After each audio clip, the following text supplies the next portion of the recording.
Okay. What's going on, everybody? Welcome to our second annual watch party with my friend here, Matt, and I. We are going to be doing the Operation Christmas Drop Watch Party. We're hoping for you guys to join us tonight. We really want you guys to watch us, but also watch the film at the same time because we're going to provide some laughs, some good quality content for you guys tonight. We've got some great commentary and some amazing guests. We're doing this tonight in support of the Fisher House Foundation. They provide hospitality for the VA patients across the United States. You can find a link to donate tonight in the description of this video, or you can head on over to fisherhouse.org. I'm joined by my friend here with our second time doing this, movietown.io from Atlanta. Yes. He will be the technical and guest management tonight. How are you tonight, buddy? I'm good. How's it going? Good. I'm excited for this. I feel a little like underdressed. I guess. Yeah. You got a hoodie on, man. You've got the Christmas tree. I was the same. I was the exact same till about 10 or so ago. Yeah. So 10 minutes ago, but I'm a little upset. I put the hoodie on because it's a little chilly down in my basement. So I planned for this. I see that. I didn't. I was too busy watching football and crying over that. But also joining us, very excited that she is joining us, Mrs. Caro Olson. How are you today? Hey guys, how are you guys? Hey, Kara. If you could tell the audience a little bit about yourself. Okay, so first things first, I have to give the standard boilerplate disclaimer. These are all going to be my opinions. They do not reflect the opinions of the United States Air Force, the DoD, yada, yada, yada. Why that matters. So I am Caro Olson. I am an active duty Air Force member. And in a previous life, I was a crew member for the B-52, and I have deployed to Guam 3 times. So there are several scenes across this movie where I'll be doing like that Leonardo DiCaprio gif, like, like I'm looking at it because I know that spot. I've been in that house. I've been on that road. So that's kind of my background, and that's why I'm here today. And it's definitely not because I like chick flicks, holiday movies, or the combination of both. So I think it's fun having you on just for the fact that you can do those Leonardo DiCaprio moments for that, but also because I feel like you could provide the other side of things because I don't know how much people are going to really love this movie other than our other guest that is joining us. Miss Valerie, how are you tonight? I am doing great. So I am a reporter that covers the Air Force, covers the Pentagon, for Breaking Defense. I used to cover Congress, and I love trash, including rom-coms and cheesy Christmas romantic comedies like what you would find on Hallmark or Lifetime or Netflix nowadays. So I love this movie, and I am going to be really excited to provide some color commentary about the political aspects of this movie. But then also just like gushing about the stuff that I think is really fun and nerdy that doesn't exactly work, but it doesn't not work either. So I don't know. I'm going to defend this movie. You guys are going to love this movie when I'm done with you. See, I'm excited to watch it with you because of your unbashing love of the film. You know what I mean? I love good trash as well. Matt knows I do watch way too many movies per year. I've roughly caught in about 400 this year. I do love my own good version of trash. My good version of trash might be a little bit different. I do love like the Fast and the Furious franchise. You know what I mean? That's my kind of trash. But it's great trash. You know what I'm saying? But I'm in the driver's seat here. I do believe after tonight, I will love Operation Christmas Drop alongside of you. I am a firm believer that I will do it only because of you, though. I don't think because of the movie, but because of you and your love of it. So, that's right. With that being said, remember, guys, I just want to remind you guys, you can find a link to donate tonight in support of the Fisher House Foundation in the description of the bio. I'll remind you a couple times throughout, but you can also go to fisherhouse.org. We would greatly appreciate it if you could do that. All right. Without further ado, if you are watching this at home, we ask you to watch the film with us as well, or you could just look at our beautiful faces all night. It's up to you, because our commentary is probably going to be better than the movie. Sorry, Valerie. But with that being said, All right. Is everybody ready to press play? My excited. So when we did this last year, Matt and I, there was certain groups of the party. We kind of paused throughout, and maybe we won't pause throughout. We'll just kind of enjoy it at the same time we were talking. But last year it was fun having a couple different parts of the group that were 20 minutes ahead for some random reason in the film compared to others. So we're going to press play on the count of 3. Is everybody ready? Hold on. I'm not ready. Okay. We're not all ready. Those of you at home, Oh my count of gosh. 3 in a few minutes. Hang on. If The at any stress, point, I should have gotten this already. it's okay. Don't worry. I am terrified that it's going to pop up through my laptop into the big screen whenever I'm in the middle of talking. It's going to be really loud in your ears, and I apologize in advance. So It's okay. I realized about 30 minutes ago that I had canceled my Netflix back in January, and it was a scramble to like sign up for Netflix again. It's like, Hurry. I gotta do this. Hard to watch the movie when you don't have access. So. just that free trial, you know what I mean? I guess just before we get going here, will we all have access really to the IM, or is that Yes, there's a chat off? the chat is down there at the bottom. They have the private chat for us, but you have the comments. If you are in the comment section, all you have to do is go to the YouTube page. You should be able to click the YouTube page and just type the comments in there. Let's see. And then anybody at home, go to that page. I don't see that one. I don't see that page, but I know it was the one out that there I tweeted out just a few moments ago. You should be able to click on that one, and I'll send you a link to it as well. All right. So I guess So I guess people can just go out there. If we can't put it in here into where the IM. The people, people at home that are watching it at home should be able to just comment just like any other YouTube video. They should just leave. Yeah, they should just be able to comment in the comment section just like any other YouTube video, and they should be good to go. All right. But now, for some reason, you're in my ear, so I'm trying to stop you from being you guys in my ears now because, well, exactly what I didn't want to happen is happening. So give me 1 second. We're going to. There we go. Internal, built-in. YouTube. There we go. Out there. Let me go to that. Okay. All right. Is everybody ready? All right, Matt. That wasn't a thumbs up from you.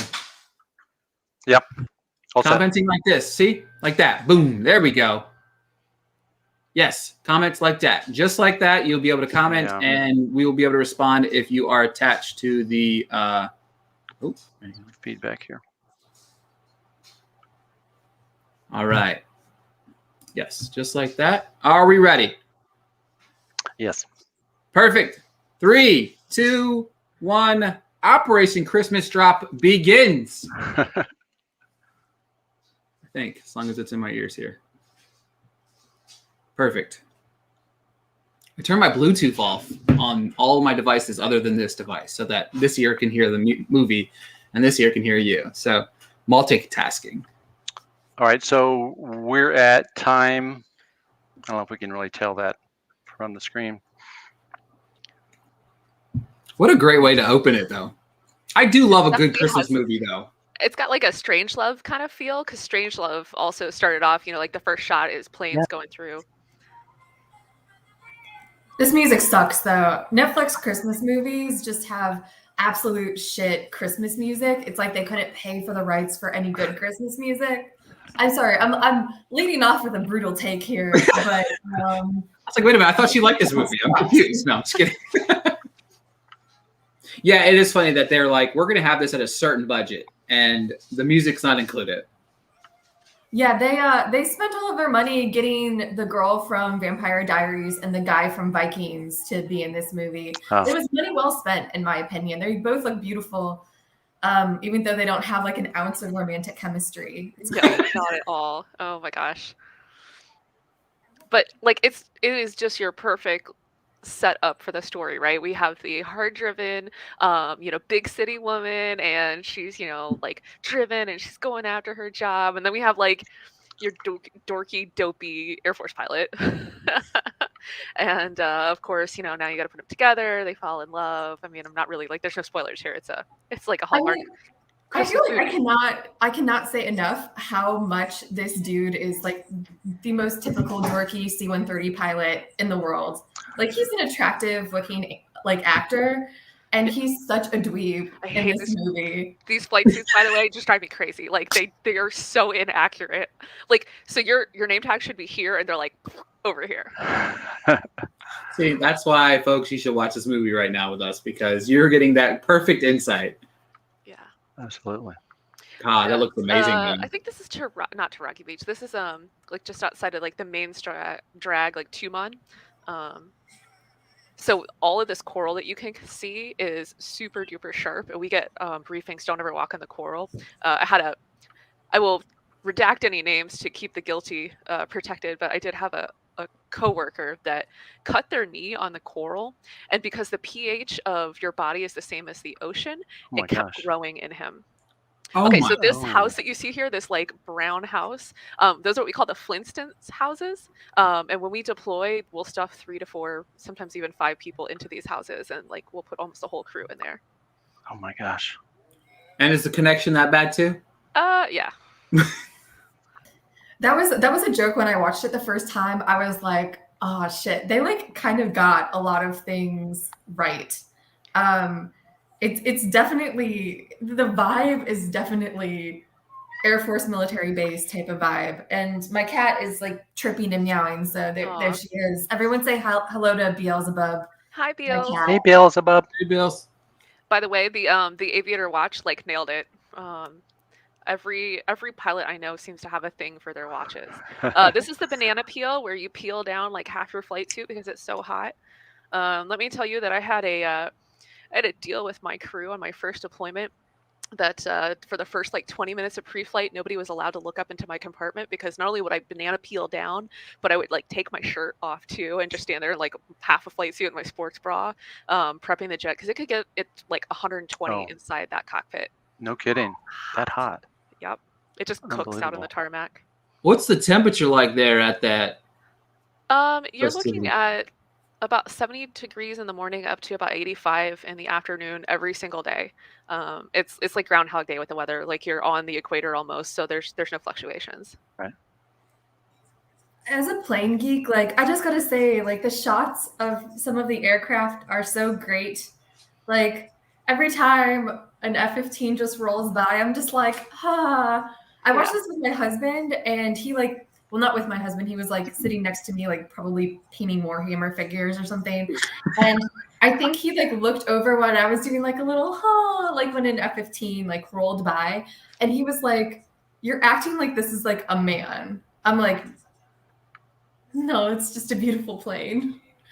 I mean, like that's part of the fun of this movie for me. Like they obviously shot it on location. You can like some of the lines are just straight up Air Force propaganda. Like absolutely. We'll get to them. It's so beautiful. Like the first time I watched this, I cackled like because there were lines like, "We can't close Anderson Air Force Base. It's the most strategic base in the South Pacific." Like, which is true. It's true, but it's propaganda. Like, here's some propaganda for, the wine moms and, 25-year-old women watching this movie, like, so that they understand that the importance of Anderson Air Force Base, just amazing. So good.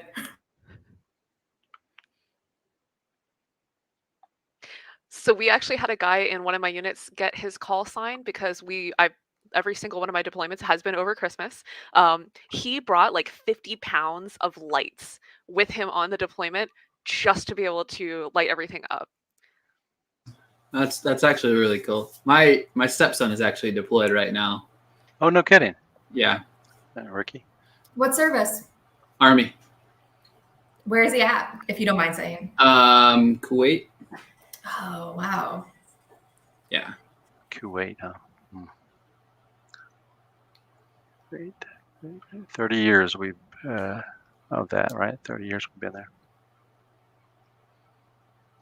I just gotta say, as a journalist, someone like, a congressional aide being like, how about you, not quote her when she misspoke and I give you an invite to an embassy Christmas party is the most schmucky sort of like, maybe if you're getting invited to embassy Christmas parties, if you live in DC, like it's not special. Like no one's like, oh, I better violate journalistic ethics so I can go to this fantasy Christmas party.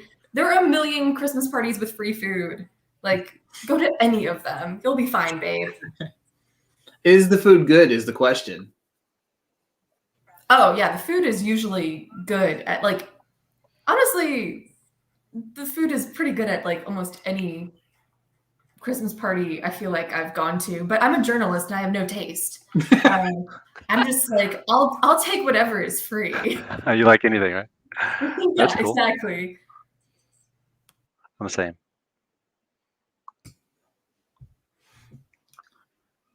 Oh, got a name drop, folks. I love when that happens in a movie. It's one of my favorite things, listening for the title card in the movie.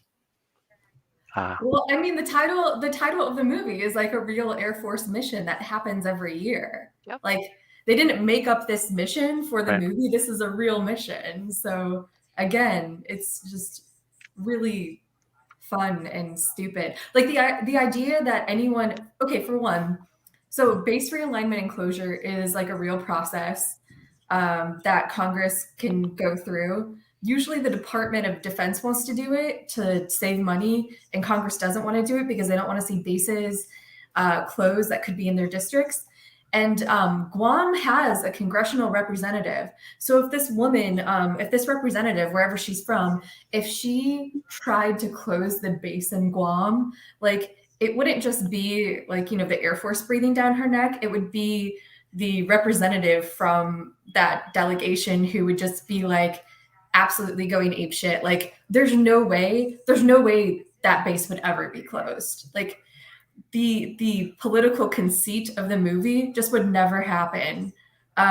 Everything else I feel like is slightly believable, except for like that core nugget, which is weird. I'm gonna complain on the verse of movie terms now. I hate, why can we not get real FaceTimes in a movie? Like, they look so terrible. 99%. Like, it's not that hard to literally take somebody's phone out, FaceTime. Like, just record them actually FaceTiming. Do the lines. You know what I'm saying? Right. So, all right, folks, we got another guest joining us, Mr. David Rosa. How are you? Hi, can you guys hear me okay? We can hear you. Okay, great. Thank you so much for having me on this. This is my first kind of Zoom FaceTime appearance as a reporter. Val's heart's beating faster now. Welcome. I love the your F-15. great work at Task and Purpose. Oh, thank you so much. As Val said, I'm a reporter with Task and Purpose. I cover the Air Force and Space Force, and as a Jewish civilian who's never served in the Air Force or been to Guam, I feel like I'm very well prepared to comment on this movie.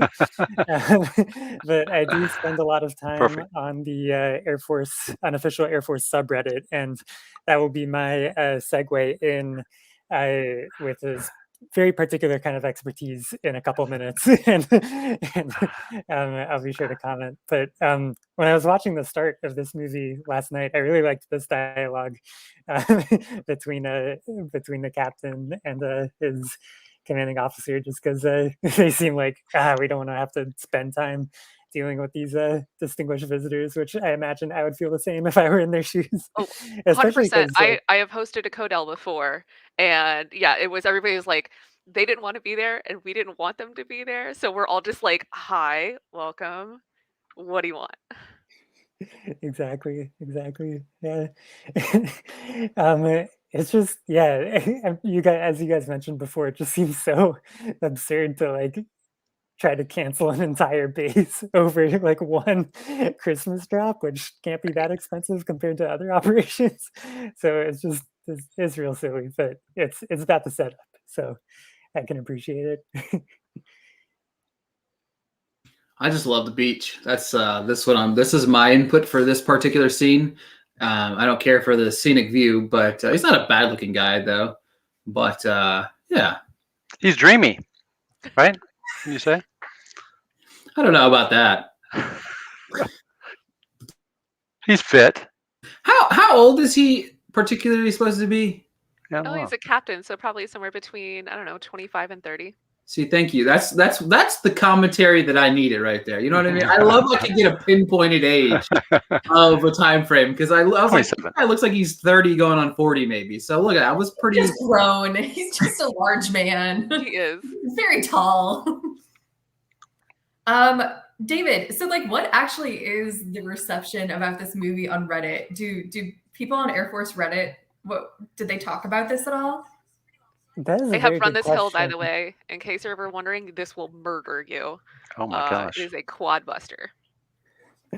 That's a good question. I have a feeling that most of the people on Reddit are probably like 25 to 35-year-old men who probably haven't seen this movie. So maybe there's that, but I should probably do some research and do a little Googling to find that out. Because yeah, that'd be really funny if to see how people are reacting to it. And I could be. I hope I just didn't say something completely ignorant about that. Hopefully, it's a more diverse crowd on. That sounds right. Yeah. Okay, so my time to shine is coming up when they're talking about the pranks that the captain did on the colonel while at UCLA, and you'll see that he got a reprimand for doing the prank, which involved the colonel's car and a raccoon. And I just want to say there's historical precedent for that, because just in the past week, I've seen 2 pictures on the Air Force subreddit where airmen have taken pictures of themselves holding raccoons, like either in tech school or in the barracks. And it's timely then. Yeah, it's very timely. Tis the season, I guess, of holding a raccoon and playing pranks that involve your commanding officer and a raccoon. So I'll be locking my car doors at work for the next 2 weeks. Yes. It speaks to deep truths. It speaks to deep truths. The real Air Force experience here. Kara's like, I'll be right back, guys. I gotta. Yeah, 1 second. I gotta go lock my car. Yeah.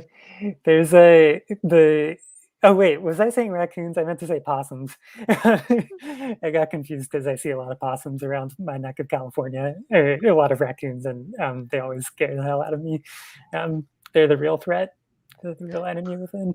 I love possums. Possums are so like ugly but very cute. They eat a lot of ticks. Probably would not like one in my car though. Probably not. Probably not. I mean, I'd be safe to assume that I would not like one in my car. So no. How about in a B-52? That's gorgeous right there. God, look at that scenery though. Just that's beautiful. God. So that cliff that you see over there, I'm pretty sure that's actually the end of the runway. So one of the things that we as aviators like is that as soon as you take off, you automatically have enough space to be able to eject safely. Oh, is that right? It is. Yep. But as soon as you take off, you got about, I think it's like 60 feet. And then literally it just like that cliff is just this sheer 60 cliff. feet. That doesn't sound like it's enough. It was enough one time. No kidding. Yeah. 2015, a B-52 had to abort a takeoff and skidded off the end of the runway and is within, I think it was like 20, 30 feet of the end of the runway. The crew was exceptionally fortunate. Everybody lived. They lost the plane, but they did not go off the cliff. So there's that. Awesome. By the way, what they're using as the bedroom is actually the living room. I guess because it's the largest space, if like you're trying to get like an actual camera shot. Right. Yeah, this is basically the living room. I mean, it doesn't look like that bad of a room, honestly. Like I've been to far shittier Air Force hotels, for sure. Are there actually geckos that infiltrate the rooms at Anderson? Yep, you're gonna find geckos. You're gonna find small lizards. There are spiders, those like yellow golden banana spiders. Those are creepy. Then there's the coconut crabs, and I've never been there during swooping season, but they have these like birds that will literally like swoop in, like dive bomb you as you're running. Yeah, by the way, they spent most of the music budget on the CGI gecko. Like, yeah, really. That looked. Oh my. for no reason. It looked like an animated movie for about 3 seconds. You know what I mean? Like it was about to start singing a Christmas song. That was like a weird choice. Like I just feel like it doesn't need to be there.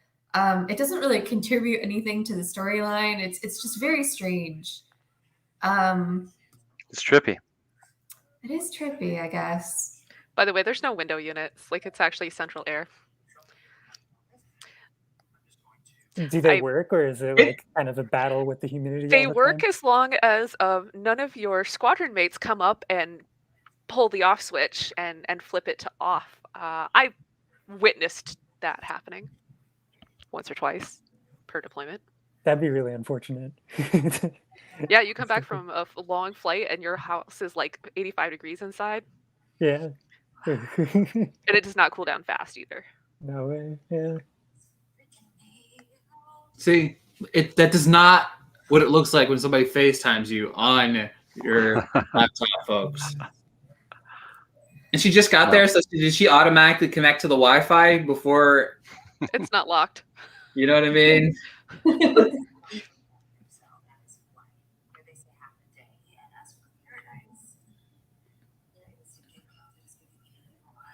Is that time difference even like doable? It's like 15 hours, so I want to say, God, what did it work out to be? It was like most people would go home at lunchtime and FaceTime with their family. I want to say that was either like as their kids are waking up or going to bed, one or the other. Gotcha. I mean, honestly, it's a little bit unbelievable that Congress would be working on Christmas. Just gonna lay that out there. Like, that's for sure. They got all those embassy parties to go to. Yeah, exactly, right?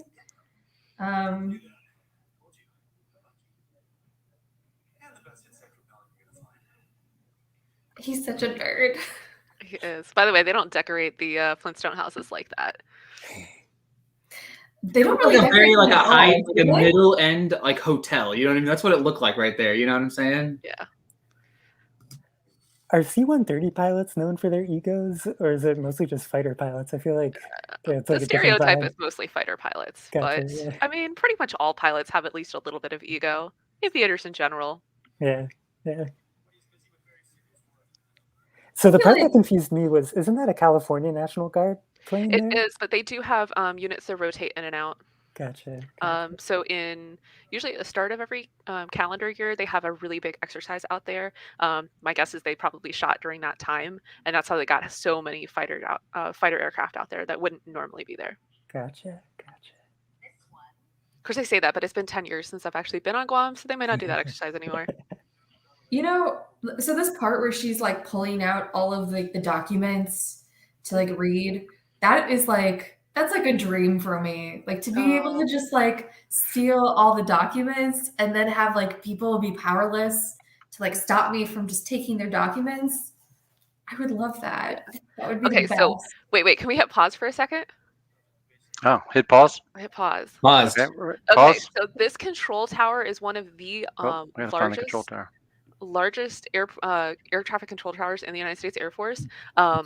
So if for some reason it catches on fire or anything bad should happen, like the elevator doesn't work anymore, there are no kidding escape slides. Like you have like weird escape rope slide things. Wow. But it's cool. So if you've ever had a chance to like go up there, and I used to pull supervisor of flying duties, and you get a chance, like you see the entire, not just the airfield, but you can start seeing like, you can see part of the beaches and you can see all the other stuff. Like, I'm not saying join the Air Force for the view, but some days it was really, really worth it. So I have very fond memories of this control tower. So did the fun little things to get down, like did you or anybody you know do these sorts of things? No. So when you come in on the deployment and you start like your tower training or whatever, just like the training for, hey, this is what's different from your home base, like that's just one of the things that they hit on. So no, I never got to see anybody use it. Fortunately, we never had any accidents while I was there. Well, yeah. We didn't have to use it. They didn't pull them out or anything, but it was kind of like, oh, this is interesting. But it is really cool. So when they have these exercises and they're like multinational or they're bilateral or anything like that, you look out on this just giant ramp and it's full. I mean, there are aircraft everywhere. So Val, if you ever get a chance, like your aircraft nerd heart would be beating with joy. So Okay, anyway, I'm done nerding out over the control tower. Perfect. I love it. We ready to go again? Yes. Yeah. Okay. Let's go. 1, 2, 3, play. Imagine the Oh, there we sunsets go. must have And been now he's talking beautiful. about it, and he's making her climb the stairs. Why would you make her climb the stairs, you jerk? Because he's mean. He also did make her take the binders, even though he could have gave her the hard drive. So I feel like these guys, you can definitely tell were probably just like airmen that were actually pulled. Like I always, with this movie, one of my favorite games to play is like, are they a real airman or are they an actor? And it's just like, however uncomfortable they look, like that makes them more likely to be like real service members, in my opinion. And some of these guys are just like, like bored. Yep.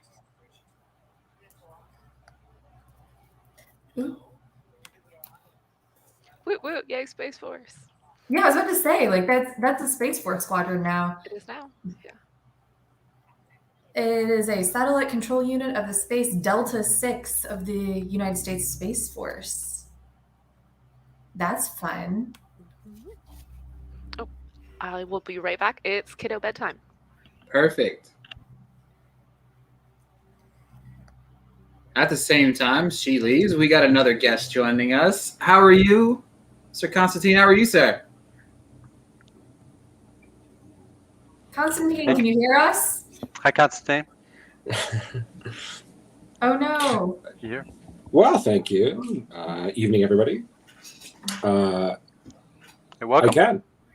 Yeah. How are you? Introduce yourself to everybody that's watching.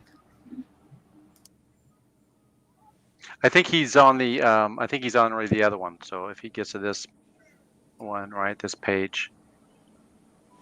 So I'm a reporter.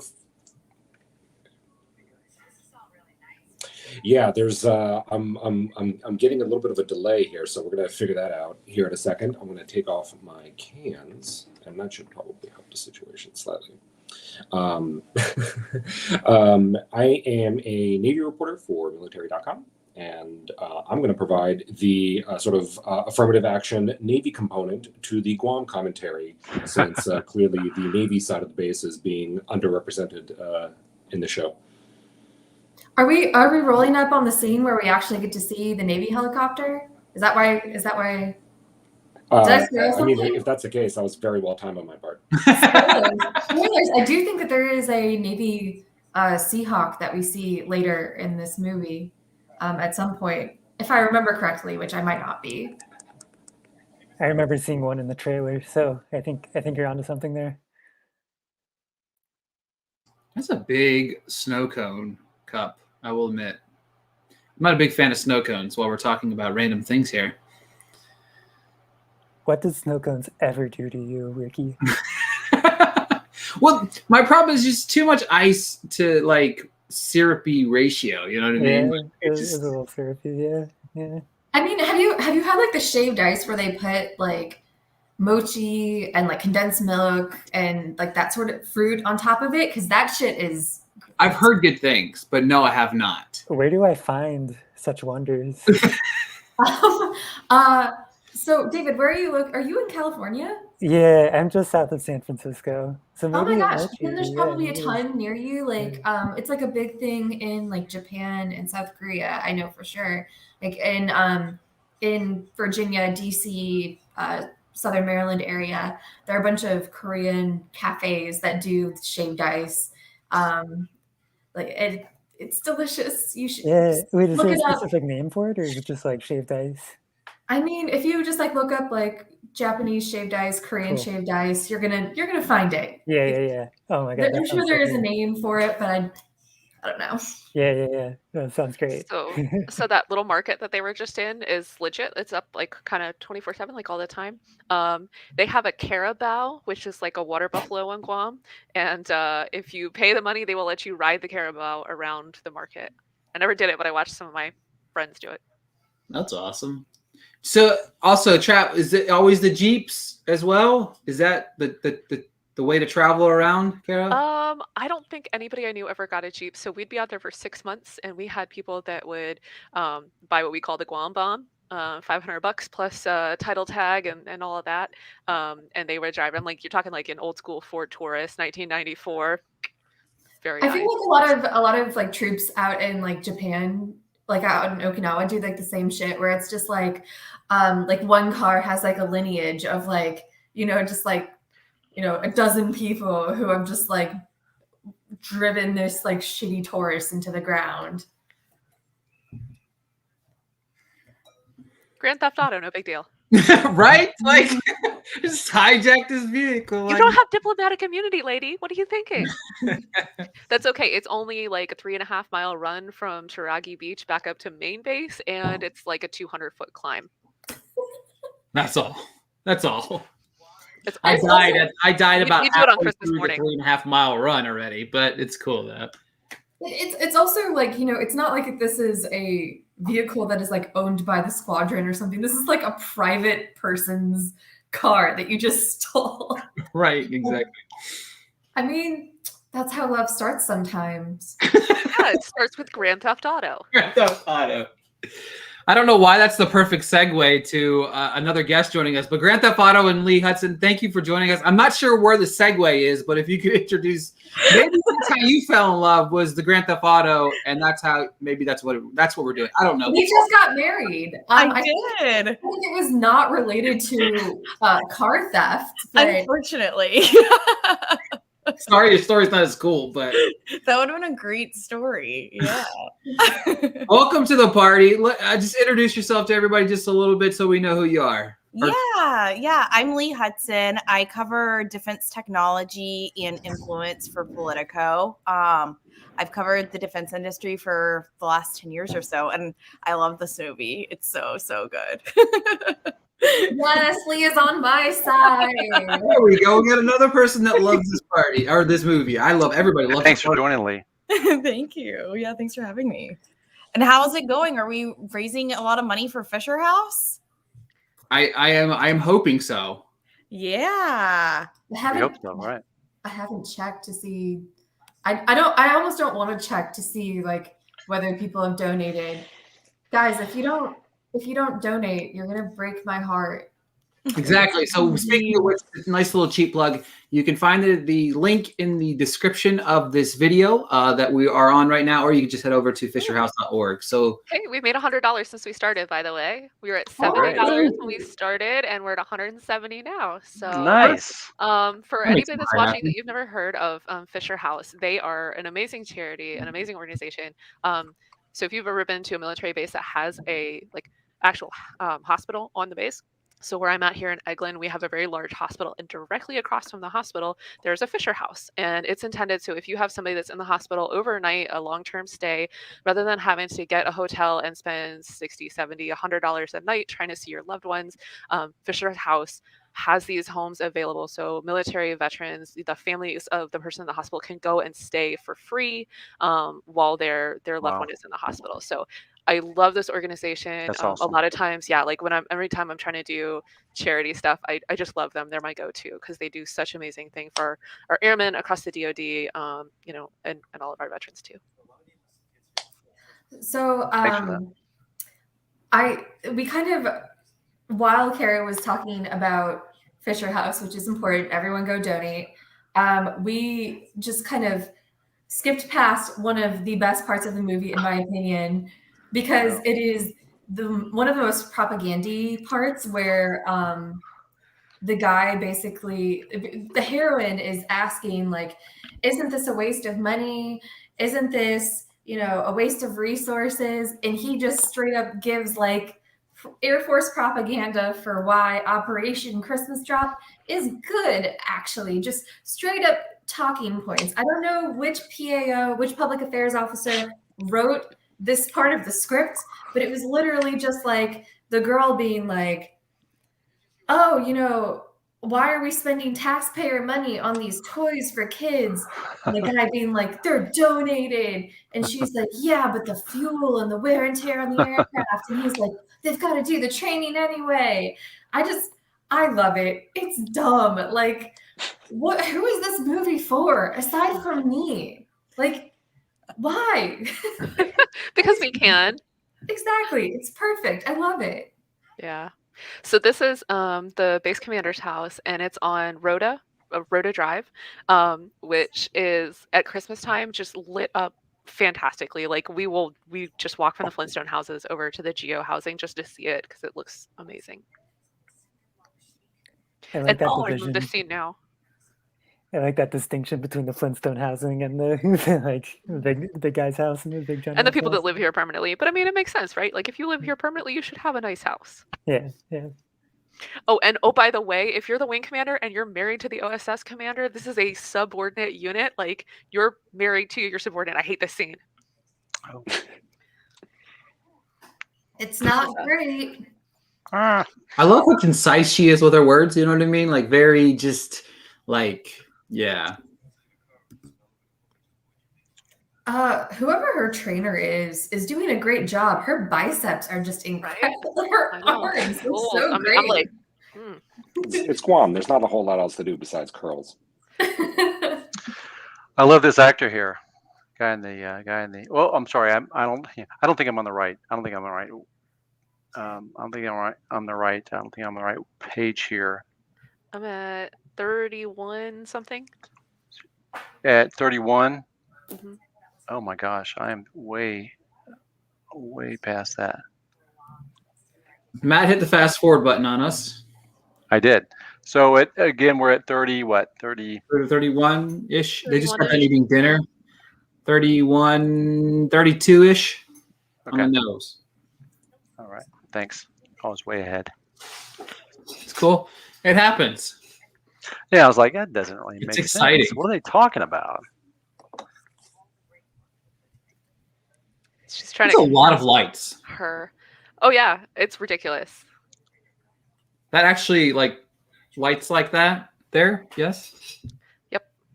It looks pretty much just like that, except it's every house on this one big circle and then like kind of down the road too. Is that a navigational aid as you're coming in for a landing, Kara? What's that? Is that a navigational aid as you come in for a landing? You want to look for the housing development with all the lights? A little bit, yeah.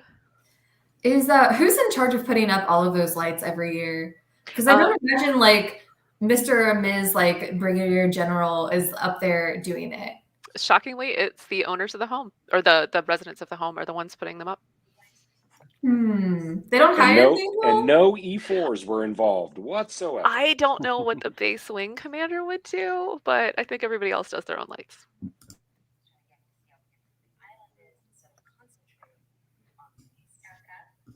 Girl, get out of the living room and go sit in the actual bedroom.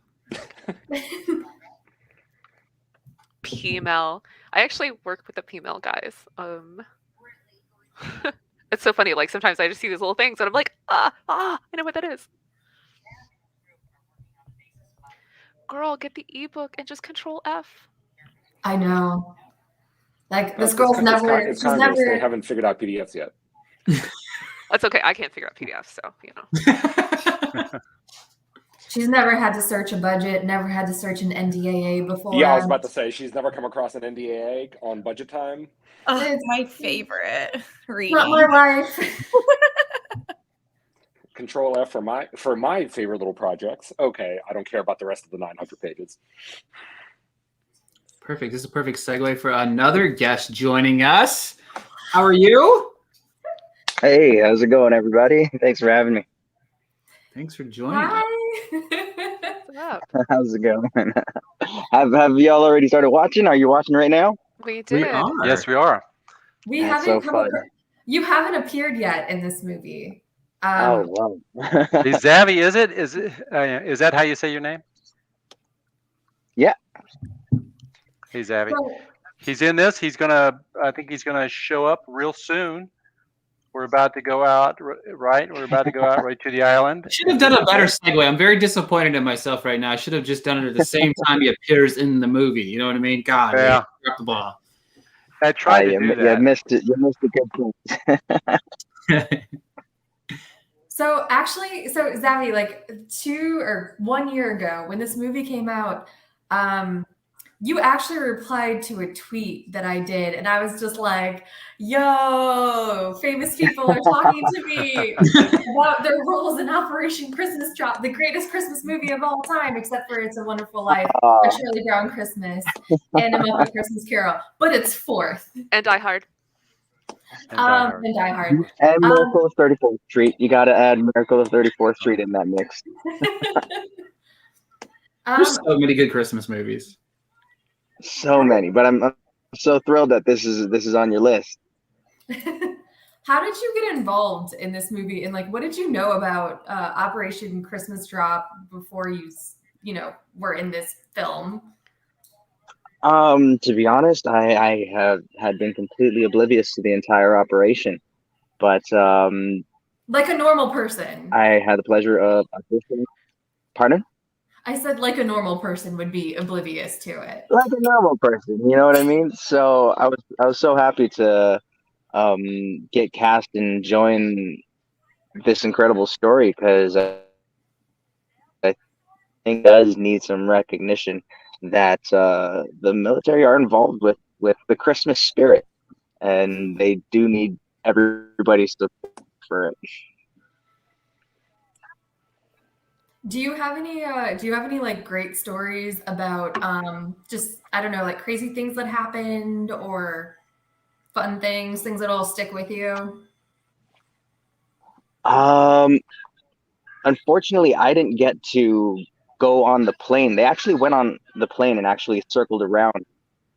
So that was exciting to hear about from the cast, but because of just regulations with the Air Force Base, the Army base, they weren't allowing people that weren't involved in that scene. So I just kind of had to sit back and hear the stories from everybody else. But it was really neat meeting the tribal elders before we filmed that particular scene in the village, because we actually did use like sacred grounds, if you will. It wasn't an actual in-use village, but they allocated some of the grounds to create what they did for the movie. That's amazing. Were most of the people that were in this scene with you, are they real are they islanders? Are they from like this area, or were they actors?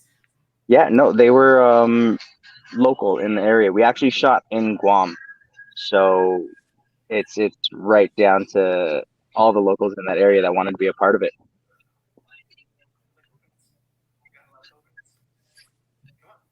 Haha, hear me. That's got to be a weird feeling. It's fun, and especially because I love Christmas. It was such a pleasure to actually be a part of a Christmas movie that was actually enjoyable. Yes, because we know there is a lot of bad Christmas movies, is what he's insinuating, and I'll finish the statement for him. So yeah, well, it's not a bad Christmas movie, but like there's Christmas movies that have plot lines that are very similar to others. So this was exciting to not only be a part of one that was on an army base, but also an island Christmas, because I don't think I can call off the top of my head another island Christmas movie. How long were you on set? For that scene, the entire day. For like the entire movie though.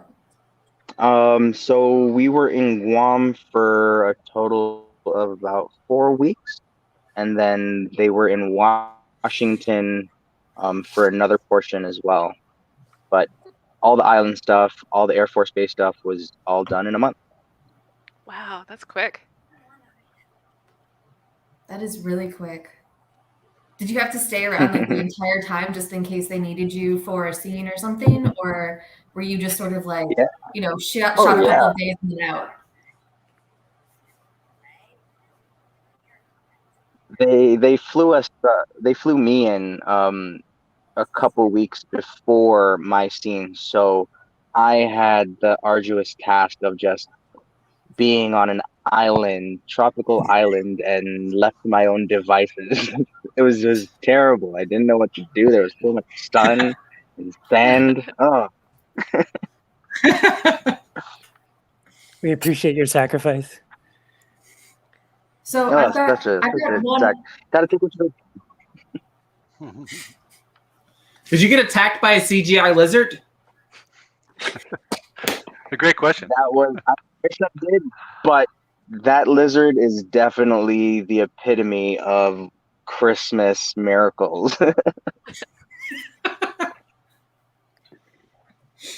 So I have one sort of serious question for you about your time during this movie. So most of us that are on this live stream with you are all journalists that cover the Air Force, that cover the Defense Department, that cover the military, with the exception of Kara, who is actually in the Air Force.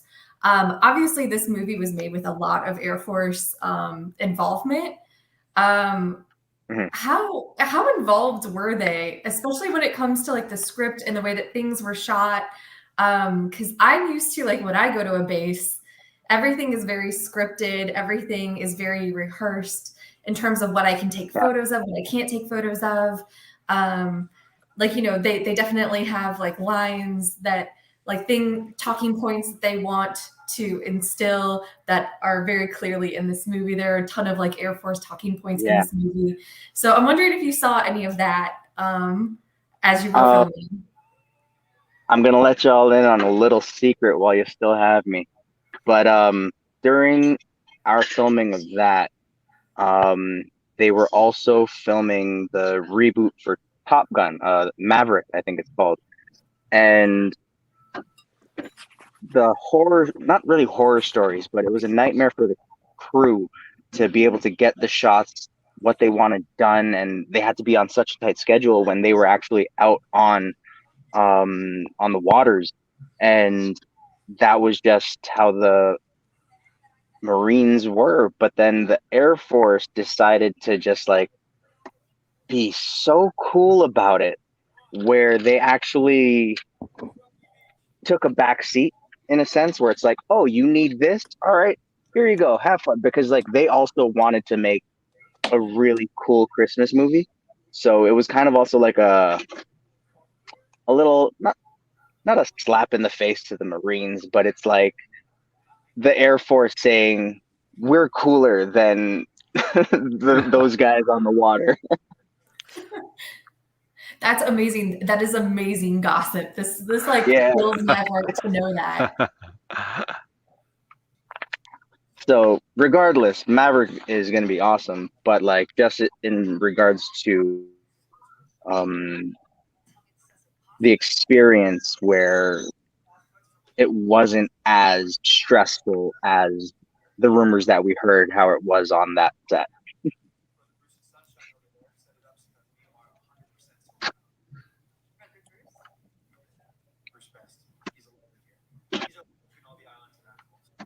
Okay, so I don't know where you guys are all at in the show, but where I'm at, they just mentioned Brother Bruce, which is apparently a real person. Yes. Who played himself for this movie and is a very much beloved figure in Guam, apparently. Which is adorable. I love that there's just like this dude that is in this movie. Like, that is pretty neat that they add the elements of the actual surroundings to the film that makes it kind of more unique than some other times. It gives it an aura of authenticity too. Like you kind of get that. I mean, you see me over here like picking at like little things here and there, but yeah. I'm just surprised that they let all those close-ups of the helicopter that said Navy on the side of it in an Air Force movie. Just saying. Limited number of landing spots if you're not rotary wing and doing vertical. Mm-hmm. Well, clearly the Navy decided to show off its nice helo with the I know squadron tail flash, the nice tail. Yeah, flash. What's the term for the one bird in the squadron that's like nice and pretty and it's got the fancy Your art? flagship. Your flagship. Okay. Yep. I feel like the Navy may have some sort of maybe less polite or like less like formal term for it. They probably do. I don't know it well. And it escapes me at the moment, but yeah, clearly they loaned out the fancy bird for the close-ups. See, I told you, Constantine, that there would be a Navy a Navy It's true. helicopter in this movie. I know things. Well, I know things about and planes I and mean, helicopters. I'm a little salty because half the island is got a Navy Navy. bay. Like a little love wouldn't hurt. I'm The sure. Navy does have the big hospital on the base, so Well, right. yeah, can Or confirm they I've could have been taken a there. romantic, speedboat ride, a rigid hull inflatable boat ride around the island or something. Run into a Navy cruiser that may or may not have broken down and needed It's towing so back to fun Guam because that's the only time ships pull you into guys. Guam is when they break. Debbie, This while is you so were fun. there, oh, sorry, go ahead. No, I was just gonna say, like, this is so fun, like getting to see all of you guys watch it and comment on the entire thing. Like, you guys know, that's so cool. When you were in Guam, did you see any of the stuff going on with Top Gun Maverick? Like, can you tell us anything about, I don't know, like, did you see Tom Cruise? filming going on? Because I mean, obviously, no, you didn't see anything? No. No, I wish. Yeah, they've locked down a lot of details about that movie, and all of the military aviation nerds are very interested in it, or at least on the Navy side. Maybe not so much on the Air Force side. There's not as much of an interest, but That's because it's a Navy movie. That's fair. it is a Navy movie. But That it's is true. honestly the best like recruiting film for the Air Force because everyone thinks it's the Air Oh Force. yeah. Like, Well, supposedly that's the anecdotal story was, and I don't know if this is true or not, but when the original one came out, the Air Force got the recruiting bump, not the Navy, because as you say, everybody was like, I want to go fly planes. Tom Cruise must have been in the Air Force. I think That's very interesting. I think the Navy also had a pretty big recruiting bump, but the Air Force also had a Yeah, recruiting or bump. yeah, something along those lines. Yeah. Hey guys, you want to know how I picked the Air Force? Was it Why? because of the pretty uniforms, Caro? No. Actually, my uncle talked me out of joining the Navy. So he Rude. said, really, it came down to who had better funding for the people and like stuff on base and the housing and everything else. And he's like, look, the Navy spends all of their money on aircraft carriers and the Air Force spends it on the golf course. Yeah, you wanted that Gucci shit. No, it's true. When I was doing some deployment stuff when I was in the Navy, and I was like, we were cross training with like an Air Force team, and at one point somebody said that the Air Force battle cry is per diem. Pretty. This is hilarious. Oh man, but it was such a pleasure dropping in. But I have to go. I got another interview to jump to, so I No hope worries. you enjoy the rest of the movie. Thank you for you so joining us. We really appreciate Thanks, it. Ellie. My pleasure. See y'all. See you, bud. Bye-bye. Thanks. Look at Matt pulling the big guns out. It's Wasn't that awesome? well That played, was Matt. amazing. that was so cool. Well played, Matt. Thank you. Thank you. Look, we got more money too. Oh, did we? Since we Hold checked. Oh, do we? Yeah. Give us more money for the Fisher Oh, House. wow. This What is are we up to? amazing. $245. There we Oh, man. Thanks to everybody that is donating. You guys Exactly. are Thank amazing. you guys so much. Remember, you can find a link if you're watching. We appreciate you watching. And you can find a link in the description of this video right now. Head over to fisherhouse.org. So, Puck, I have a question for you actually. While I was doing I did research for this movie because I was, like a typical reporter, I didn't do any preparation for this until like 3 o'clock hit. And then I was like, oh no, like I better have something to talk about during like this, hour and a half long thing. So I did research. And so Operation Christmas Drop, the first aircraft that airdrop things, the first Operation Christmas Drop was carried out in 1952 by a B-29 bomber. So, Puff, as someone in the B-52 community, how come y'all aren't doing the Christmas drops anymore? How come like the bombers aren't out there dropping stuff for Christmas? That would be fun. It would be, and I think it really comes down to who does the job best. So B-52s are remarkably precise when given precision-guided munitions. However, we're not really good at dropping cargo. So as you see them with the cargo aircraft out there, that is their job. That is what they do all the time. Like, they train for it. They're excellent at it. And so it totally makes sense that the people that are good at that job go and do it. And we'll just kind of wave at them as they taxi by, and then we'll go off and drop a load of bombs out at FDM. I would really like to see hypersonic gift delivery vehicles so that we, stay ahead in the great power gift competition. Yeah, like that'd be cool. I mean, we must not allow a hypersonic gift delivery system gap. Exactly, exactly. And we can, the U.S. Air Force can replace Santa. Why go on a sled when you can just shoot the presents at people? I'm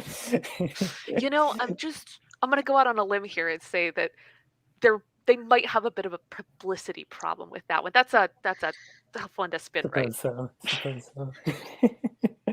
That and the presents turning to jelly when they accelerate to hypersonic speeds and then decelerate when they get to your house. We'll work it out in the details. I'm sure there's some. We've got our top men working on the physics of this, though, let me tell you. It's springs, I think they're going to use. A lot of springs, I've heard. We're still maturing the technology. Yeah. We're gonna need a couple, hundreds of millions of dollars. It's early. Yeah. It's early.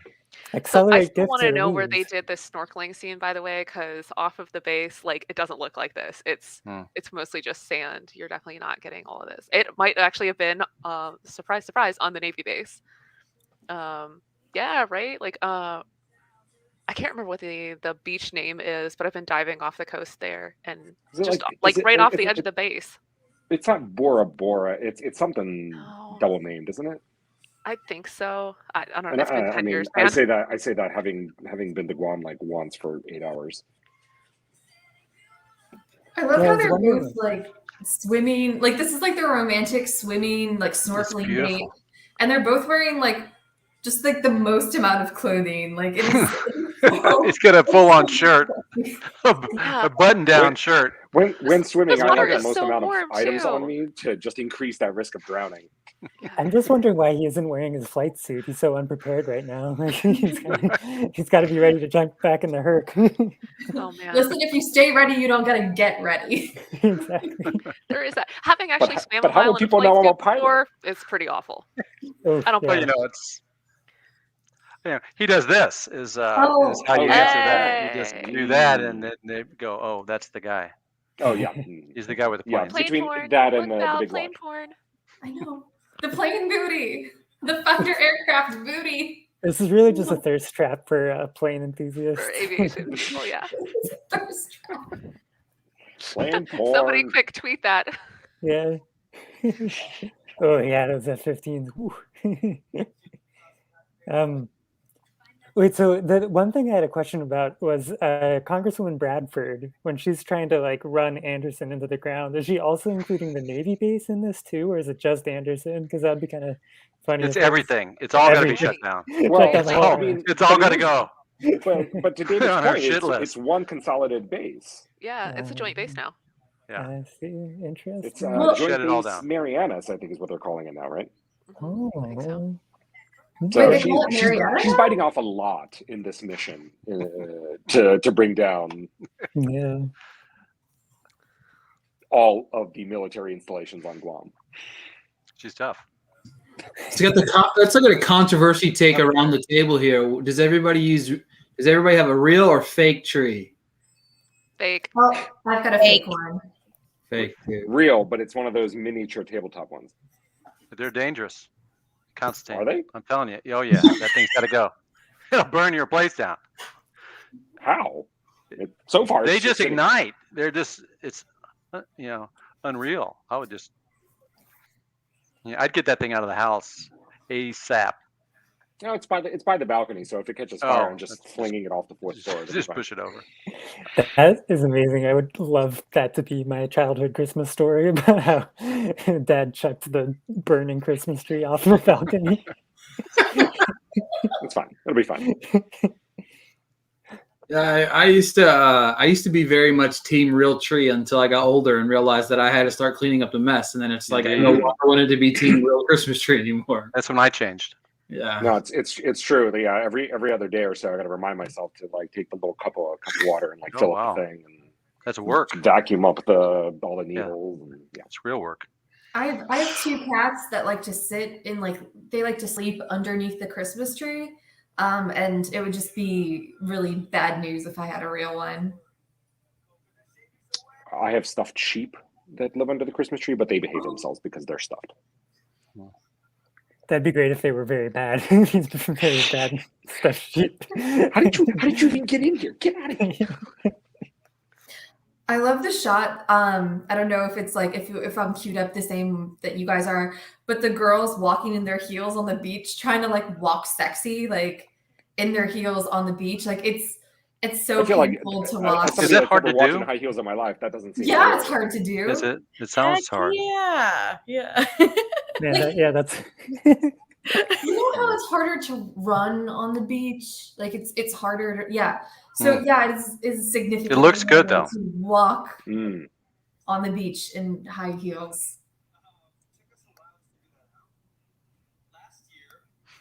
There's Bruce, right? Is that his name? His movie name or his real name?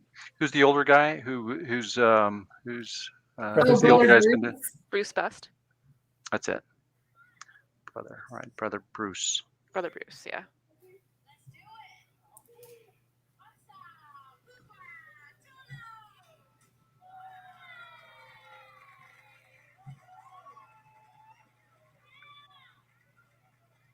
Is the premise with the freeze-dried potatoes au gratin that Guam is too remote for actual potatoes? Kara, fact check. Are there potatoes on Guam? Great. Actually, so getting anything fresh there is actually kind of a travesty. I stopped eating tomatoes for a pretty long period of time because the ones that they kept coming in by the time they got to us, like you'd bite into them and they tasted like vinegar because they were just like nasty. Yeah, so everything is freeze dried. Okay, so plausible. Yeah, so plausible.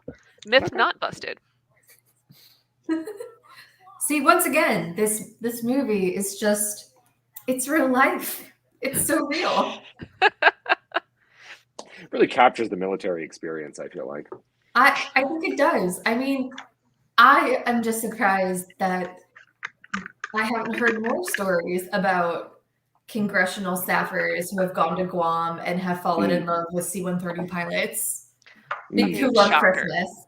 Shocker. I mean, I was a little sad that at the beginning of the movie when they had that scene with his like maintainers that wasn't longer, because I feel like that would have been the real like complaining about the Codell is the E4 through like E7 contingent that's like, I need you to stay until 10 p.m. and sweep the hangar because she may wander through and the hangar needs to be clean. Or do like, I don't know. I always feel like the poor enlisted people get stuck like shuttling people around. Yeah, like, be the duty driver. Sitting in a bus for like 6 hours, like just terrible.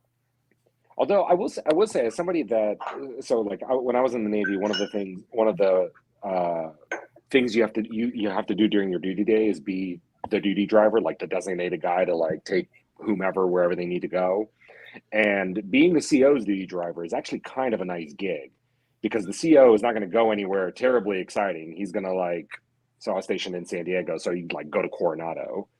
So you go to Coronado and you're waiting for him to finish his meeting, which is going to take 2 hours, and then he's going to hobnob. So that's like 3 hours you're not working. So I gotta say, this part with like the musicians, this bummed me out because the main girl who sings and is playing violin right now, she's not in the Air Force, and I would have thought this would be a great chance to get a missed opportunity. That's a good point. A missed opportunity to get the best Air Force band, Max Impact, to play. Because for those who do not know, I'm obsessed with Max Impact. They are the Air Force's hard rock. No kidding. I didn't know there was a thing. Yeah. And by hard rock, it's like they have a really talented female singer who does sort of like almost more like country type of like country rock type of stuff. And then they used to have this guy, this male singer, who just straight up did like, oh God, all I can think of is like do you guys know what butt rock is? Like, not new metal. I'm interested if you could share. Okay, so You have my attention. yes, go ahead. So it's sort of like a mean name for like the group, like the type of hard rock that was like famous during like the late 90s and early 2000s. So like bands like Nickelback and Disturbed and so like whoever sings that like Kryptonite song, like Three Doors that's Down, I what think. Three Doors Down. Yeah. That sounds right. So like they have very much the male singer had like very much that vibe.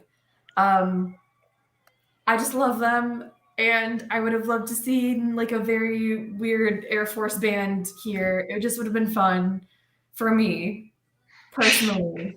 I'm sure that's next on Congresswoman Bradford's hit list, so I'm sure we'll get another movie where you got to be someone will careful not fall to in show love. off too much of your capability, otherwise that'll get cut. Yeah, and they'll fall in love with Butt Rock Man. See, Butt Rock. That'll be I'm his call gonna do a, sign. You call me yeah, I'm Butt going to do a Rock. search for that right now. Butt Rock. It's a Make sure thing. safe searches on. I'd probably search that under private browser just because, you know what I mean? For reasons. Yes. Yeah, I won't say what I For found. cookies. I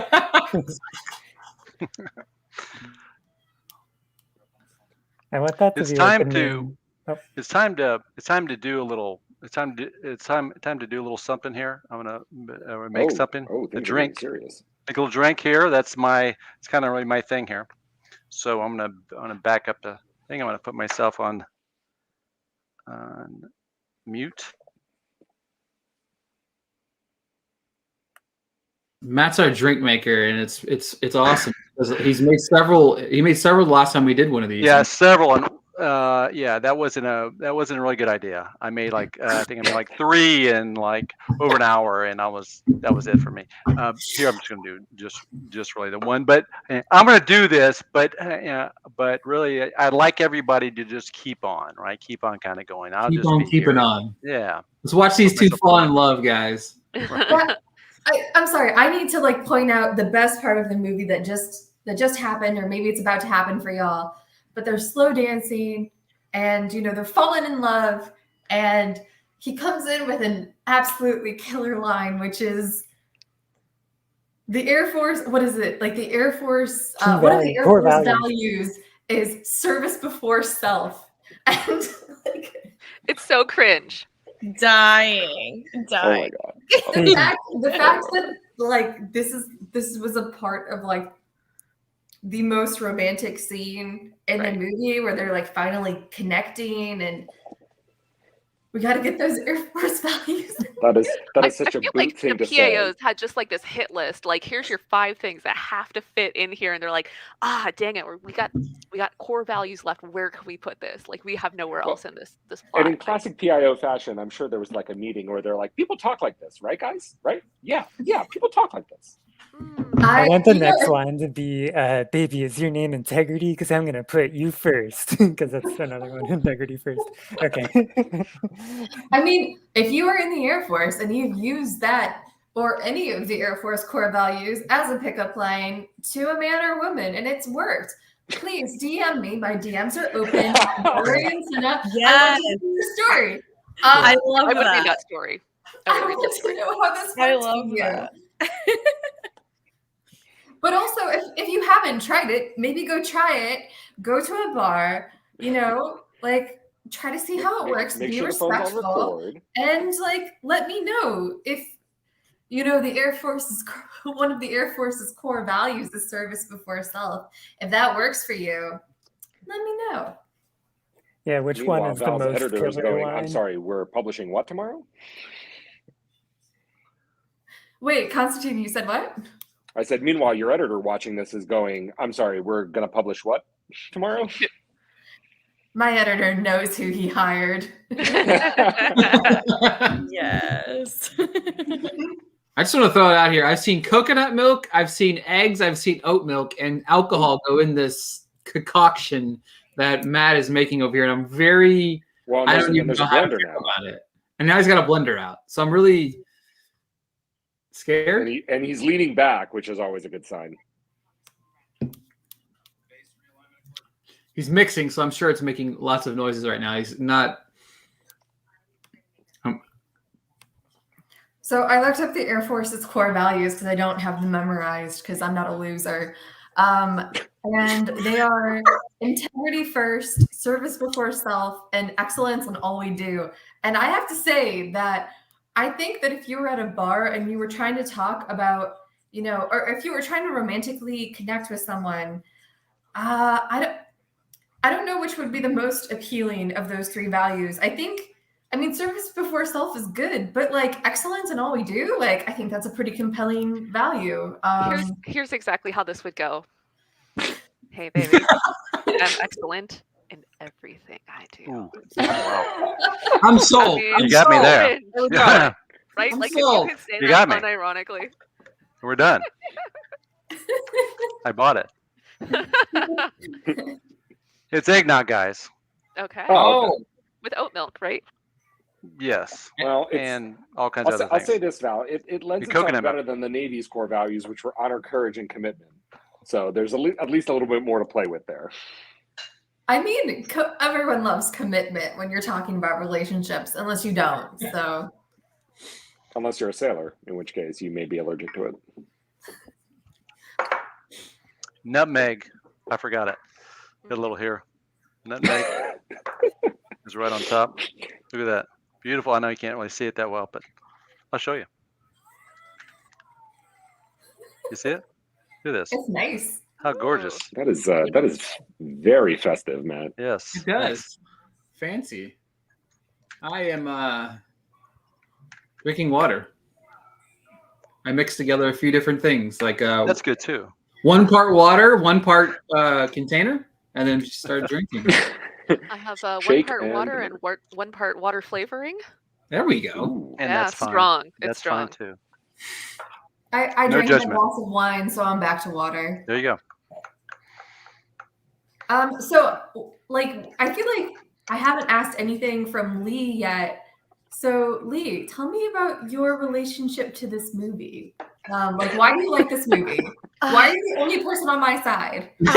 I just love it. It's like very realistic to me that this congresswoman is trying to make her name and that she's a little evil and wanted her staffer to work over the holiday. Like it hits a lot of notes, and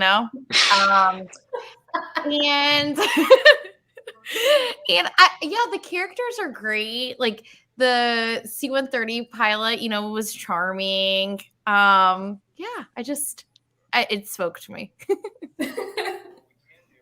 So you don't ironically live it. It seems like you actually like enjoy it. I think she does. I love that. So cute. She joined on just like that. I said, "Hey, we need some people," and she's like, "I'm in. I'm in." I love it. I just love it. She's like, you had me at Operation Yes. Mr. Rock. Operation. What? I'm in. Sold. So this is okay. So number one, typhoon evacs are actually a thing, and we make sure that we always have enough crews available that if one of these comes up unexpectedly, we can fly the jets out safely. But as a writer, this whole part like drives me crazy because it was like, oh, poof, by the way, let's just throw this in at the end and like push the story along. Like it just comes like I hate Fluff. the writing in some of this. It's Yeah. just so terrible. And it's so like, oh, like here's your like Deus Ex Machina kind of thing. Like all of a sudden, this person shows up and everything's better. Yeah, I mean, it's very much like there has to be some sort of like manufactured conflict here.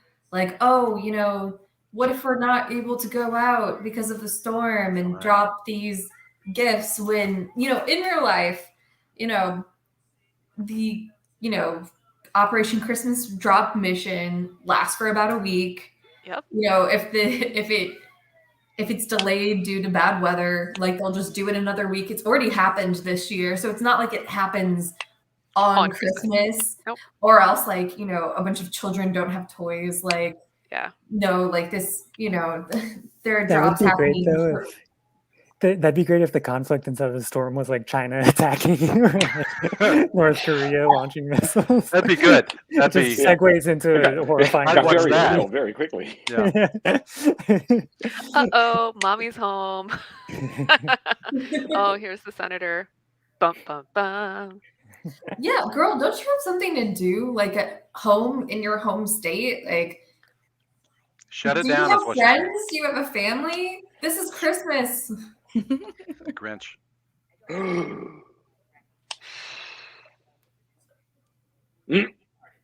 We are not pleased. Nobody is pleased. You're part of the problem.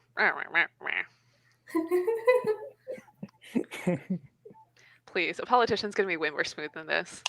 She's going to find a way to fillet you all the way down to your soul, and you won't realize the burn until like 3 days later. Yeah, also the way that the appropriations process works is like, so you wouldn't just be able to like pull funding for like this year's Christmas drop mission like the day of. It's just absurd. It was We're into the appropriated PAO about, like, propaganda 2 years again, by the ago. way.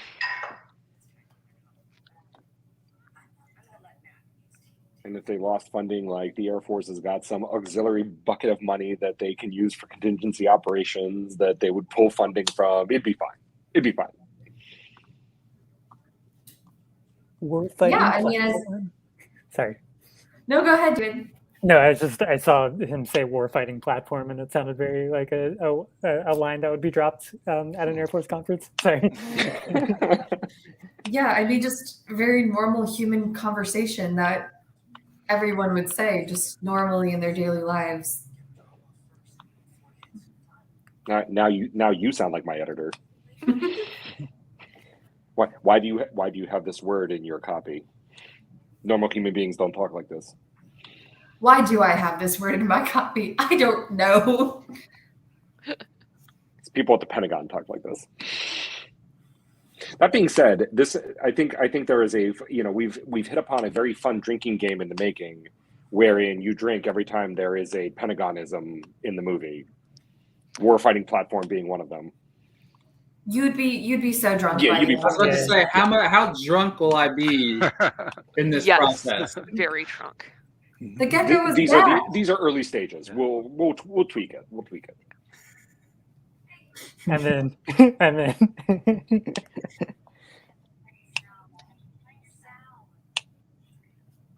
I feel like the air conditioner in her house is like playing a major backup role here, or like supporting role here, because I and the gecko keep getting like glamour shots every time we're in her house.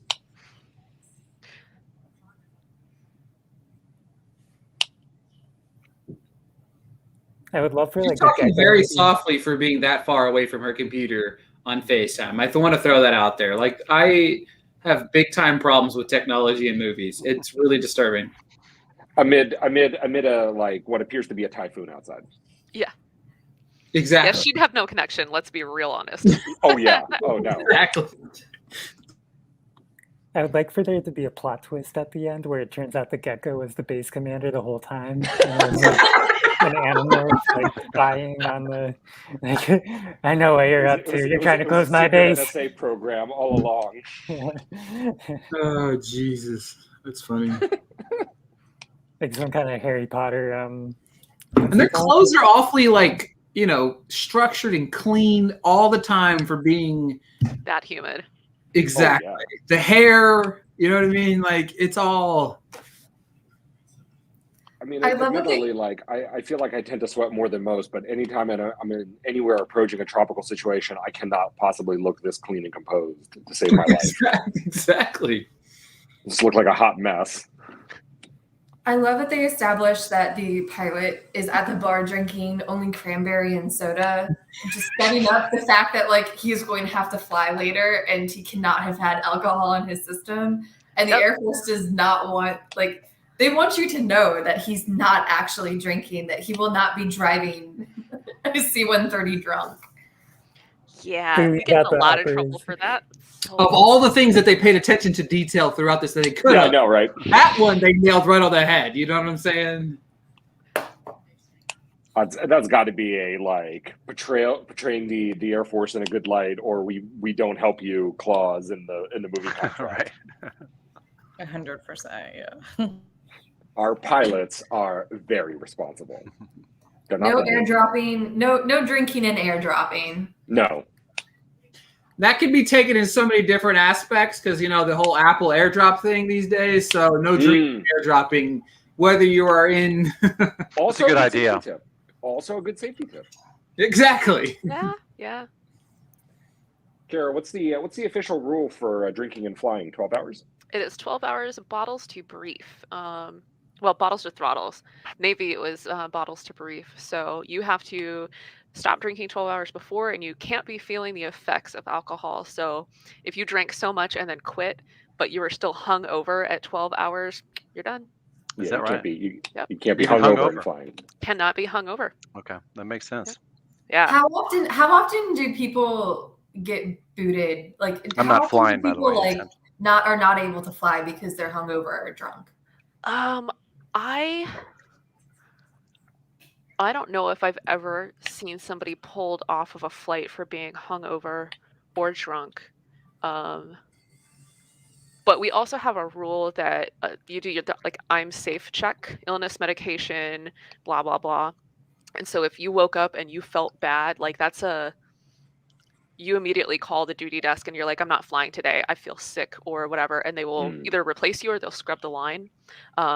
So a lot of it is that people, if they were dumb enough to do that the night before, they are pulling themselves out before it becomes a problem. Oh, so they're doing like the Mean Girls, like I'm sick, like thing. Yeah, I have seen people that have been removed from the flying community for alcoholism. And to my knowledge, the individuals that have had that, they never flew. Like they knew enough to pull themselves off. So even though they're in that downward spiral of alcoholism, like they knew enough not to fly. Like that's so yeah, it's cheesy and kind of hokey that they put it in there, but that is really one of the staples, like the underpinnings and foundations of the aviation community. Like you don't do that. Like there are some things that you just don't do. Lee was getting ready to go. Oh, she's gone. I was going to say thank you for joining us, Lee. Thanks, Lee. Thanks, Lee. Thanks, Lee. Bye, Lee. Thank you, Lee. Wait, hang on. When did she get into a flight suit? I don't know where everybody else is, but she seems to be Yeah, wearing a she's flight suit now. still in the flight suit. Yeah, I don't. It's like a fake one. I don't know. Yeah, I don't think it's real, right? Because I don't think they could sort of. I don't think they really do that, do they? So if you're gonna do a like a flight like this, so we'll take people out like orientation rides, things like that. So if you're again part of like a Codel or you're there for PA or something like that, when you fly with us, you are required to wear the Nomex coveralls, the flight suit, for safety reasons. So they would actually put her into that. They would. Okay. Fire retardant, I assume. Mm-hmm. She probably would wear an undershirt though with it though. I would. It's tailored though, I think. What's that? Oh, I said she probably would put on an undershirt though. Yes. Yes. Again, for safety reasons. If you were actually to have a fire on the aircraft, you got this big metal zipper right here, and that would get particularly hot, and you would want a layer between your skin and the hot metal. So for the longest time, the Navy prohibited sailors from wearing the suede boots that everybody else got to wear. We had to wear the like black patent leather boots, and the argument was always the same that it was more fire retardant, blah blah blah. So we had to wear black leather boots and keep them polished all the time. Boo. Yeah, exactly. Aviators get to have all the fun in that sense. So what if some other military style movies that you guys do actually like? Kara, for you, one, but anybody else around the table? Well, I think anybody that knows me knows that I love Dr. Strangelove. I like that just bonkers off the wall kind of humor, and of course B-52 is featured prominently in it. and it's all about the end of the world. Kara, is it true that the Air Force, after that movie came out, got in a tizzy because Kubrick supposedly got a little bit too close at guessing what the nuclear failsafe I've heard controls were that. like? Yep, Mhm. I've heard that as well. So I think when Strangelove was released, they had just redesigned the way the cockpit was. So it's actually 2 stories, and yeah, he had just pulled together enough that it was fairly accurate for the new redesign, which they thought nobody had seen yet. Wow, I love it so much. that's interesting. It's so good. Hey, the hat here, is that okay? I mean, is that okay that the Yes. guy had a hat on? Yeah. Yeah. So because they're Seneca? not in an ejection seat, they can fly with just their headsets on. So they're legit to do that. Okay. I knew a guy. He was actually my last co-pilot on my last Guam deployment. He got his call sign because he flew on Halloween, and he flew in an entire gladiator costume. What was this call sign? Sick, strapped in costume. Oh, nice. Yep, good dude. Unfortunately, we lost him in a crash back in 2017. Oh no, So, but That is just a bummer. I'm sorry. yeah, just a great human being, and that story is, I mean, just like everything about him. So His call sign, it was again, it was SIIC, strapped in costume. That's Okay. awesome. That's neat. Was he wearing the sandals too? Like that would not be allowed. No, right? no, no. Like, He that's a definitely had his closed-toed boots shoe. on. I've also got a really great picture of him. He's got like an old school crush cap, like the wheel cap with his headset over it, like they're wearing right now. I mean, he just looks straight up like 1940s, 1950s Air Force, like throwback uniform almost. That's cool. Got the leather jacket on and everything. So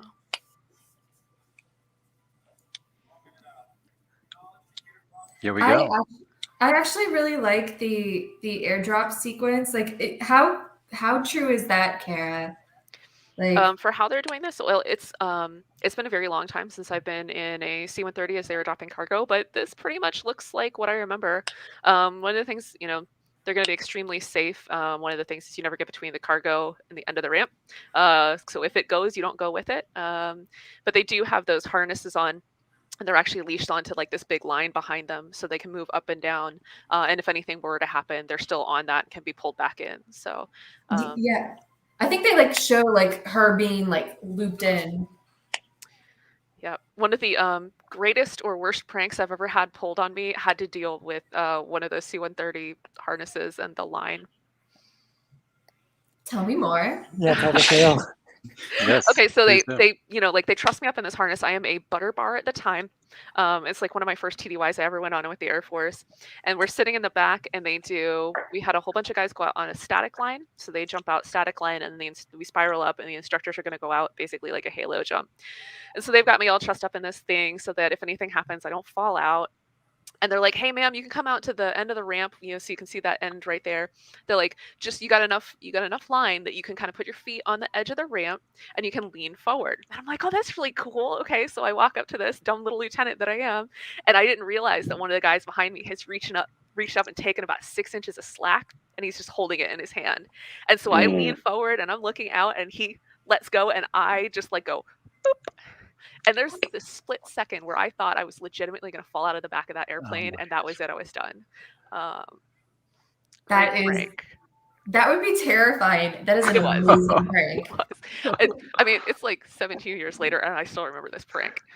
What happens afterwards? Are you like, good one, guys? I promise I didn't pee myself much. That would be a lot worse, probably. There might have been some screaming. Yeah, what's the like hazing like for first lieutenants in the Air Force? Is it like pretty bad, or does it just? David, there's no hazing. There is no hazing. There's no hazing. But these pranks can be pretty broad-reaching. It can be anything from, I don't know, somebody like put something in your lunchbox or whatever, that you're taking with you for the day, or take something out of it. To I've seen some slightly more tragic and horrible things, like our shenanigans are cheeky and fun. These are not. Yeah. Always Oh, that's nice here. It's all okay now or not? Is Yeah, it still no. getting all worked out here in the show? No, she went for a ride on a C-130 and it cured everything. Oh, she's like, I am I no was longer up mad at there. you. and I could see really the earth really from on high, and it just it did something to me. It changed me. Uh-oh. Please come to the principal's office.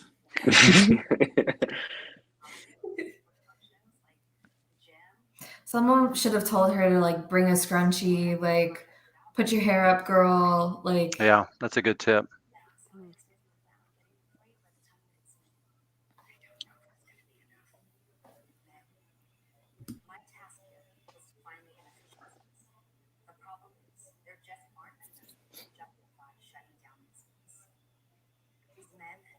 Oh, privatizing base housing. Oh, that's not going to fix anything. That's worked great in the past.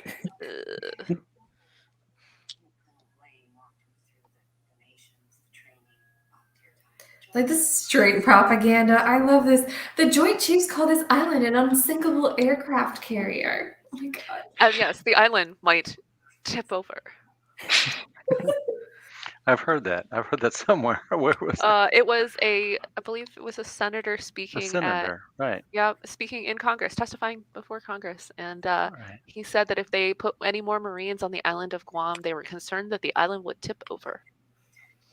They're big guys, though. I mean, those Marines can be, pretty That's strong just fellas just not how this works. and Though. ladies. That's not how any of this works. That'd be great if like just one B-52 too many just lands and the whole thing capsizes. Yeah, like I don't think they understand. B-52 is 190,000 pounds empty. You're not going to get enough Marines. As the Navy reporter, I do feel compelled to point out that the advantage to an aircraft carrier, while sinkable, it does move. Moves. So it does have that going for it. Mm. From a strategic warfighting perspective. Mm. A platform. But wouldn't that be Guam great does if they not Oh did? yeah, like As- another shot now, right? Like we just said another platform word. Like that's like a random hug embrace there, right? It's just like it just felt so That's how you unneeded. know everything is fine. Yeah. Just hugging your boss, hugging it out. Yeah. You completely defied everything that I asked you to do what you wanted to do, but let's hug it out now. I forget, do they actually kiss in this movie? They just seem like they should don't be think they best did. friends. Mm. Have they? Wait, they already did? No, I don't think they do. Oh, okay. Their relationship is very chaste. Is that okay if they? Is that okay if they actually did? I think it is, right? Probably. I mean, she's not even DOD, so Right. if anybody gets in trouble, it'll probably be her. Speaking of which, we would announce Netflix is announcing Operation Christmas Day Drop 2. No, I'm just kidding. I'm kidding. I'd watch it. Yeah, so this is your typical Rotowalk look. All the lights and everything. It looks really nice. And when you have nothing else to do, like you do this walk a couple times.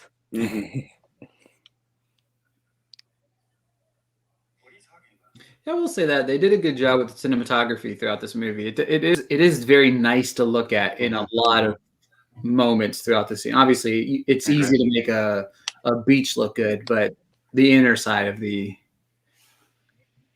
I mean, it's not easy to make an Air Force base look good.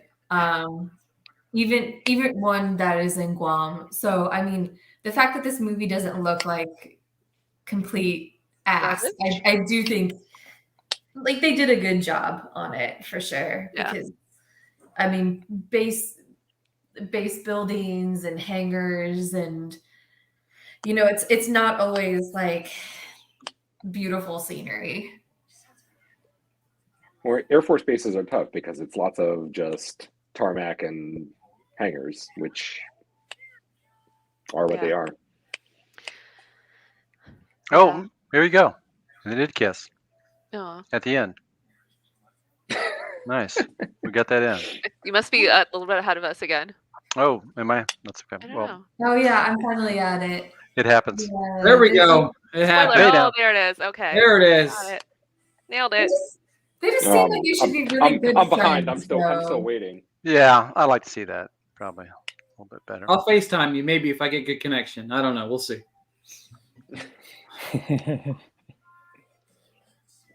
I don't know. I got a big bill coming up next week. Oh man, that wasn't as bad as I remembered it was. For some reason, I don't know. Probably because we talked over the entire thing. Here's Bruce. Because it's a great movie. I just want to throw this out there that this is what 70 years now. Going next year will be 70 years they've been doing this. It's pretty amazing. I thought this year was 70. Was this year 70? No, next year 2022 will be 70. It's 52. So I think my math checks out. It might not. I don't know. It's the 69th year. Well, there we go. Here's the title card. Every year since 52. Yeah. Yeah, but that makes this the 70th. I was promised there'd be no math. It just happened, right? I said it would be promised. There's an Air Force press release. December I think I it mean, happened yeah, on December, that's pretty much December 5th? what this is. I mean, the math checks out to 69, but I Nice. Stop saying that, okay? Ricky, we're trying to keep this thing clean. Sorry, PG show. Guys. Sorry, 16. Okay, so first off, before we go, I just want to go around and say, first off, everybody that's watched or listened, thank you so much. Everybody here, thank you guys. This is a blast. Maybe we don't do this once a year. Maybe we do this again soon. This is a good time and obviously for a good cause. And remember that at home. If you're listening to this at a later date, just plug in Operation Christmas Drop and watch along with us while you listen to us. But make sure to go over to FisherHouse.org and make a donation for all the great things that they do for our veterans. Before we go, I'll do it around the table below me. Constantine first. Everybody just want to plug anything, where you write, where you work, what you do, or if you just want to say goodbye. It's up to you. So I'll let you run that. Constantine, I'll let you go first. Well, thank you. Well, I write for military.com. You can find my stuff mostly on the Navy and the Marine Corps on there. David, to you, sir. Oh, thanks. Yeah, I write for Task and Purpose. You can find me on Twitter. Feel free to DM me if you've got any great ideas for a sequel, because I'm sure there's a lot of great things involving Santa Claus being sick and the U.S. Air Force having to take over and all kinds of drama. So I would love to hear Call more me, ideas on because that sounds like a great idea. Yeah. Valerie. I am Valerie Insinna with Breaking Defense on Twitter as @Valerie Insinna. And DM me things that the Air Force or the DoD wouldn't want me to have. I love documents. I love things that I'm not supposed to have. Please drop them in my DMs and also donate to Fisher House. Caro, to you. Hey everybody, I'm Caro Olson. I'm the active duty officer for the Air Force, and so I'm not actually selling anything. I'm just here to plug Fisher House. And as I started this whole thing off with standard boilerplate, anything I've said, my own personal opinions and experiences being on Guam, and not the thoughts and opinions of the United States Air Force or the DoD. So, hey, we're by the way up to $275 on Fisher House. Oh, So nice. again, thanks to everybody that donated. Really appreciate it. That money is going to a great cause. So. Thank you. Yeah, thank you guys so much for your time. You guys have made this a great time for me. I'm just a movie guy that loves movies, but to have the insight on this side of things, everybody that serves this country, thank you so much for doing what I don't have the courage to do. I really do appreciate that, and it's amazing. And for Matt and I, we got to get together again because this was so much fun. It really was. We did this last year. And thanks, Ricky. For a good You did a cause. great job.